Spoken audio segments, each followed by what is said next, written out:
નમસ્કાર મિત્રો, જય હિન્દ, જય ભારત. આમ તો સ્થાનિક સ્વરાજ્યની ચૂંટણી જાહેર થઈને ખાસા બધા દિવસો થઈ ગયા છે અને હવે મતદાનની તારીખ પણ નજીક આવવા જઈ રહી છે. હવે માત્ર ગણતરીના દિવસો જ બાકી રહ્યા છે મતદાનના, અને તમામ પક્ષો ભાજપ, કોંગ્રેસ, અપક્ષ કે આમ આદમી પાર્ટી તમામ પક્ષના ઉમેદવારો તનતોડ મહેનત કરી રહ્યા છે. તમામ પક્ષના લોકો ખૂબ મહેનત સાથે કામ કરી રહ્યા છે કે અમારી સરકાર આવશે, અમને મતદાન કરજો, અમે આ કામ કરશું, પેલું કામ કરશું, તે કરશું, આ કરશું. તમામ પક્ષના ઉમેદવારો આવા હાલ વાયદા આપી રહ્યા છે. હવે ચૂંટણીની વાત કરું તો કે 26 તારીખે મતદાન છે ગુજરાતની અંદર સ્થાનિક સ્વરાજ્યનું તમામે તમામ જગ્યાએ. એમાં આજે ભાભર શહેરની વાત કરવી છે કે ભાભરની અંદર ચૂંટણીનો જંગ બરાબરનો જામ્યો છે. આમ તો ભાભરની અંદર છેલ્લા ઘણા સમયથી માત્ર બે પક્ષ જ ચૂંટણી લડતા હોય છે, ભાજપ અને કોંગ્રેસ, જેની અંદર હર હંમેશા ભાજપ નગરપાલિકા ચૂંટણી જીતતો હોય છે અને ભાભર નગરપાલિકા ભાજપની દર સાલ થતી હોય છે અને તેમના પ્રમુખ પણ ભાજપના જ હોય છે. પણ આ વખતે અમુક વોર્ડની અંદર ભાજપ, કોંગ્રેસ સિવાય અપક્ષ અને આમ આદમી પાર્ટીના ઉમેદવારો ઊભા રહ્યા છે, જ્યાં ખૂબ જ કહેવાય ને કે રસાકસી જોવા મળશે. હવે અપક્ષ ઉમેદવાર કે આમ આદમીનો ઉમેદવાર કેના વોટ કાપશે અને કેને ફાયદો કરાવશે, કેને નુકસાન કરાવશે, તે તો હવે મતદાન થશે અને જ્યારે રિઝલ્ટ આવશે ત્યારે જ ખબર પડશે કે અપક્ષના ઉમેદવારે કેના વોટ કાપ્યા. પણ હાલ તો ભાભરની અંદર ચૂંટણીનો માહોલ ખૂબ જ રસપ્રદ છે. તમામ પક્ષના ઉમેદવારો બરાબરના મહેનત કરી રહ્યા છે. લોકોને મળવાનું, ઘરે ઘરે જઈને મળવાનું, જ્યાં પોતે જીવનમાં ક્યારેય ભાભરનો રસ્તો પણ તે નહીં જોયો હોય ત્યાં આજે જઈ અને લોકો વચ્ચે મુલાકાત કરી રહ્યા છે. તમામ પક્ષો મિત્રો, એવું નથી કે ભાઈ એકલો ભાજપ જ કામ કરતો હોય. કોંગ્રેસના પણ લોકો ઉમેદવારો, અપક્ષના ઉમેદવારો અને આમ આદમી પાર્ટીના પણ ઉમેદવારો લોકો વચ્ચે જઈ પોતાના માટે વોટ માગી રહ્યા છે. ભાભરની અંદર મિત્રો કુલ 24 સીટો છે અને બહુમતી માટે તો 13 સીટની જરૂર પડે છે, જેમાં ભાજપ અને કોંગ્રેસ બંને પક્ષના લોકો એવું કહી રહ્યા છે કે આ વખતે અમે ભાભર નગરપાલિકા જીતશું અને કોંગ્રેસવાળા કહી રહ્યા છે કે આ વખતે અમે નગરપાલિકા જીતશું. હવે કોણ જીતે છે ભાભર નગરપાલિકા એ તો હવે 26 તારીખે મતદાન થશે અને જ્યારે 28 તારીખે રિઝલ્ટ આવશે ત્યારે જ ખબર પડશે. પણ હાલ તો ભાભરની અંદર બરાબરનો રંગ જામ્યો છે ચૂંટણીનો અને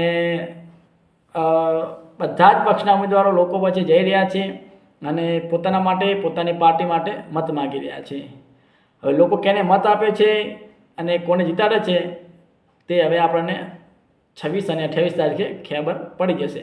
પણ હાલ ભાભરની અંદર બરાબરનો રસાકસીનો રંગ જામ્યો છે અને બંને પાર્ટીના ઉમેદવારો જીતનો દાવો કરી રહ્યા છે કે ભાઈ આ વખતે ફરીથી અમારી સરકાર આવશે અને કોંગ્રેસવાળા એમ કહે છે કે ભાઈ આ વખતે અમારી સરકાર આવશે.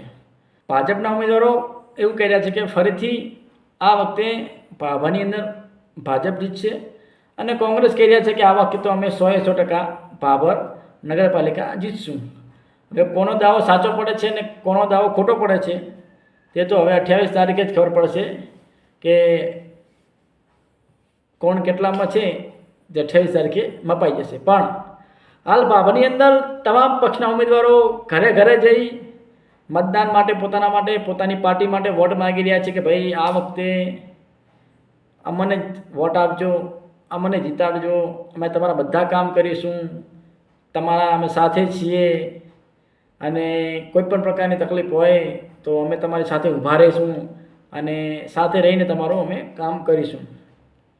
આવા અનેક પ્રકારના વાયદા લોકોને કહી રહી છે બંને પક્ષના ઉમેદવારો અને ખૂબ જ મહેનત કરી રહ્યા છે બંને પક્ષના ઉમેદવારો કે ભાઈ એટલે ભાભરની અંદર ચૂંટણીનો માહોલ ખૂબ જ રસપ્રદ છે, ગરમ છે. કારણ કે હવે માત્ર ને માત્ર ગણતરીના દિવસો જ બાકી રહ્યા છે મતદાન કરવાના. એટલે 26 તારીખે મતદાન છે, એટલે 48 કલાક પહેલાં, આમ તો સરકારના નિયમ હેઠળ 48 કલાક પહેલાં ઉમેદવાર પ્રચાર કરી શકતો નથી. એટલે માત્ર ગણતરીના 4-5 દિવસો જ બાકી રહ્યા છે પ્રચાર કરવાના. એટલે તમામ પક્ષના ઉમેદવારો કહેવાય ને કે આમ 24 કલાક પ્રચારમાં વળગી રહ્યા છે. ઘરે ઘરે લોકોને જઈને સમજાવી રહ્યા છે કે આટલા બટન દબાવજો અને પછી આ બટન દબાવજો એટલે તમારું મતદાન થશે. 4 પેનલની અંદર આ બટન દબાવજો જેથી 4 ઉમેદવારો જીતે. અને સામે પક્ષ પણ સેમ ટુ સેમ સાથે કહી રહ્યો છે કે ભાઈ 4 બટન દબાવી અને આ છેલ્લે બટન દબાવજો એટલે તમારું મતદાન થઈ જાય.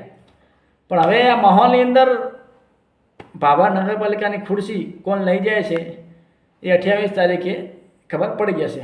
પણ ભાભરની ચૂંટણી આવે એટલે કહેવાય ને કે આખા ગુજરાતની નજર હંમેશા પડતી હોય છે ભાભર નગરપાલિકાની અંદર. અને આ વખતે પણ તમામ કેટલી સીટ લઈ જાય છે અને કયો પક્ષ કેટલી સીટ નથી લઈ જતો, અને આ વખતે શું ફરીથી ભાજપ સરકાર આવશે કે પછી કોંગ્રેસનો દુકાળ પૂરો થશે તે આપણને 28 તારીખે ખબર પડી જશે. પણ તમામ પક્ષના ઉમેદવારો બરાબરની મહેનત સાથે લોકો વચ્ચે જઈ અને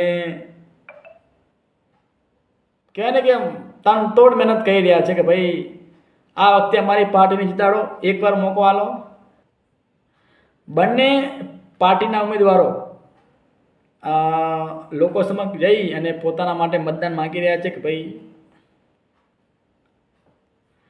તો શું આ વખતે ભાભરના લોકો, ભાભરની જનતા કેને વોટ આપે છે અને કેને ખુરશી ઉપર બેસાડે છે તે આપણને 28 તારીખે ખબર પડી જશે. પણ હાલ ભાભરની અંદર બરાબરનો ચૂંટણીનો જંગ જામ્યો છે. હવે આપણે જોવાનું તે જ રહ્યું કે 28 તારીખે ભાભર નગરપાલિકાની ખુરશી કોણ લઈ જાય છે, ભાજપ, કોંગ્રેસ કે પછી આમ આદમી પાર્ટી. મિત્રો, વિડીયો ગમે હોય તો લાઈક કરજો, શેર કરજો અને સબસ્ક્રાઈબ કરજો. જય હિન્દ, જય ભારત. ફરીથી મળીશું આપણે આવા જ નવા વિડીયોમાં.